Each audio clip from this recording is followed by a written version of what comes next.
Ontology, the Waystation of Red-Pilled Sanity. Written by William Leo. Translated by Deep L and a Human. Read for you by Ginny, Arya, and Guy. All bots. The Reshaping of the World Order After the First World War. Part 9. As a consequence of Machiavellian politics, the Soviet Union swallowed China like a gigantic fruit, which in turn facilitated the reunification of China and the complete collapse of the Soviet Union's strategy on the entire Asian continent. As a result, in the 1970s and 1980s, the Soviet Union was trapped into two-front warfare and found itself again surrounded to the east and the west simultaneously. We already know that the reason why Lenin turned to the east in the late 1920s was that the European battlefield failed, and the Soviet Union wanted to make a breakthrough into the Asian battlefield. The result of the diplomatic revolution in 1972 brought the Soviet Union back to the situation before 1928. In Europe, the Iron Curtain had blocked it, and in Asia, China and the United States' United Front formed another Iron Curtain to block it. The Soviets came back to where they started. Further subversion was costly and difficult to operate. And within communism, without the injection of capitalist economic and technical assistance, the economy tends to decline day by day. Communism is a closed system, which is difficult to maintain without capitalist assistance. The Soviet Union's economy did not collapse in the 1920s, mainly because the Soviet Union broke the economic blockade of the Allies and obtained the support of the betrayers of the Allies, that is, defeated Germany and the neutral United States. If everyone, like Britain, France, and Churchill, had been determined not to do any business with the Soviet Union, then I am afraid that the Soviet Union would have collapsed in the 1920s. But when it was about to collapse, Germany, the defeated country, lent to the Soviet Union, and the neutral country, the United States, also lent to the Soviet Union. Germany in particular was restricted by the Treaty of Versailles and couldn't develop its arms industry in the country. Therefore, it had to find a surrogate by developing the arms industry in the Soviet Union and conducted military experiments there. As a result, the Soviet Red Army empowered by Germany instead attacked itself in the 1945 war. If the German Wehrmacht had not engaged in military development in the Soviet Union in the 1920s, then the Red Army of the Soviet Union would definitely have remained in the primitive state days of the Semyon Mihailovich Budyonny, the Russian cavalryman, and would not be able to fight back when facing Hitler.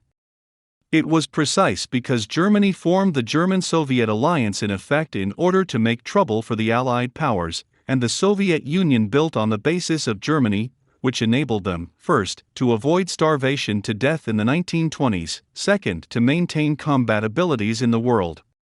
This is exactly what has happened in China.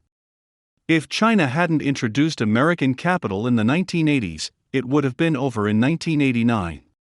Well, now the effect of the Sino-US alliance is to put all pressure on the Soviet Union. The Soviet Union has returned to the state of isolation in the 1920s both in Europe and in Asia, which has also polarized the world structure. It was no longer the polycentric structure at the end of World War I when Britain and France blocked Russia, as well as Germany and the United States. Now there was only the capitalist world, with the United States on the one side and the Soviet Union on the other. Although the Soviets' occupied territory was much larger than in the 1920s, the blockade was still exactly the same. Being blocked means that the technological gap continued to widen. The Soviet Union was able to maintain the technological level that was considered advanced at the time in the 1950s, yet after the technology revolution. After the 1970s took place entirely in the capitalist world dominated by the United States, the gap between the Soviet Union and the world's advanced level was getting wider. In this case, as long as the blockade did not shift, even if the Soviet Union had not collapsed in 1989, it would have certainly collapsed at another time. As the gap between the two sides kept widening, this end result was absolutely unavoidable, and the only variable that can have been altered was when the crash would take place. The collapse of the Soviet Union, as I said at the beginning, meant the end of the short 20th century. The cruel 20th century, characterized by revolutionary diplomacy and unrestricted warfare, ended with the collapse of the Soviet Union. Once the Cold War ended, the basic rules of the game and moral concepts in the international community were generally restored to those of a relatively gentlemanly in the 19th century. Ethnic cleansing activities such as those carried out by the Khmer Rouge, which were commonplaces in the Cold War, became unacceptable after the Cold War. Don't forget that was actually the norm when the Soviet Union was still in power. Even the United States has supported such things. Once the Soviet Union is gone, the international system has returned to the moral standards of gentlemen. The rebuilt international system is centered on the United States. In 1999, it accepted Eastern European countries that broke away from the Soviet Union, and now it has extended its sphere of influence to Ukraine. But two legacies have been left behind, namely Russia and China. Although Russia got rid of the Communist Party of the Soviet Union, it has not made up its mind to fully join the Western international system, and hence it is resentful towards Ukraine for its attachment to NATO, which has led to the current Ukrainian civil war and the US-Russian confrontation.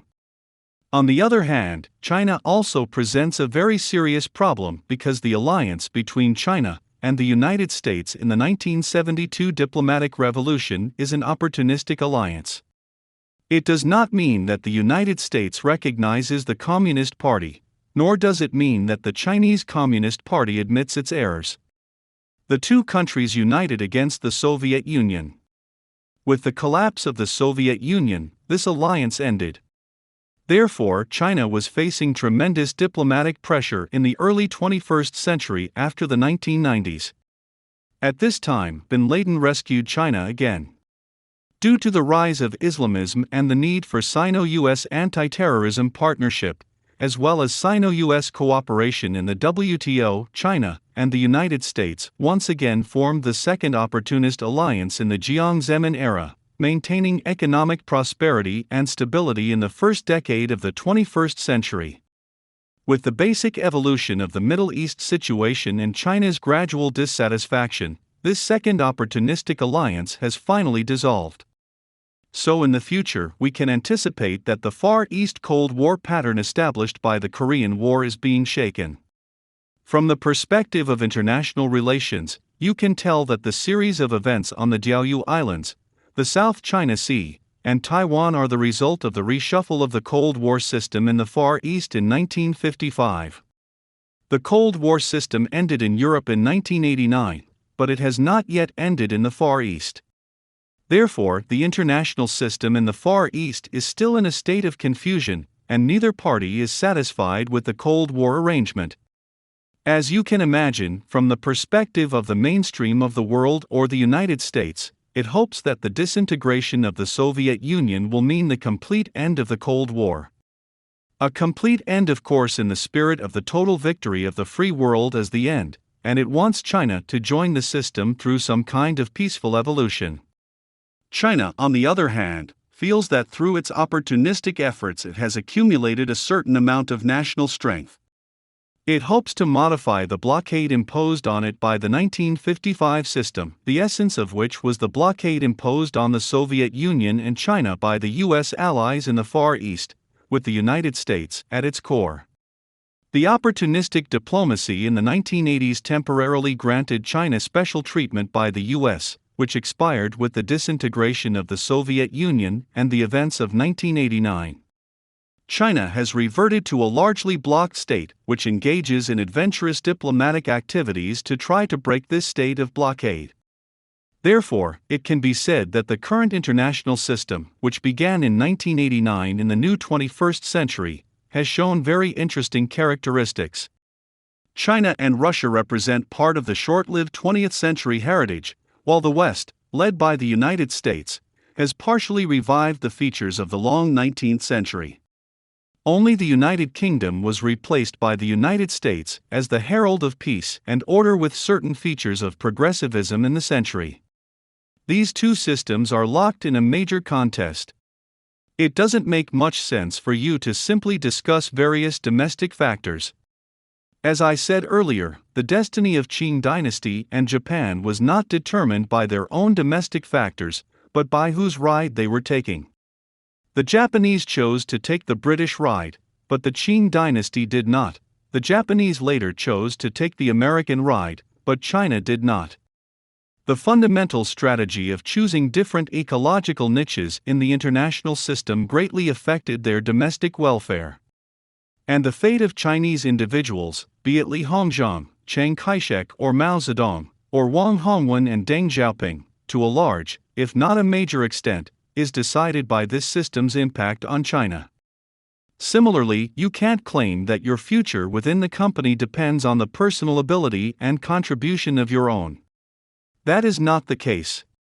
Your future within the company primarily depends on your relationship with your boss and colleagues, and your company's relative position in the current market economy. Even if you are personally very capable, if your company has chosen a wrong route in the current market economy or your company has been going downhill, you will still be finished. In other words, although you are not very successful, as long as you make no major mistakes, and your company chooses a favorable route in the current market economy, then the tide will rise, and you will be able to get a pretty good position by following others. Only when you understand this can you understand your true status. In this regard, I suggest that all of you, first, do not believe a word in Chinese history textbooks, second, for the books produced by Chinese scholars, even though we must respect their ability to verify and collect information, you'd better not subscribe to their conclusions, because they are essentially ignorant of ecological fields in the sense of evolutionary ecology. They will conjure up some hypothetical values such as China's national interests, human progress, or world revolution, which carry almost zero influence on the political dynamics of the real world. If you believe their conclusions, it will not improve your status, but can only magnify your cognitive errors and cause you to pay a hefty price. Thank you for listening.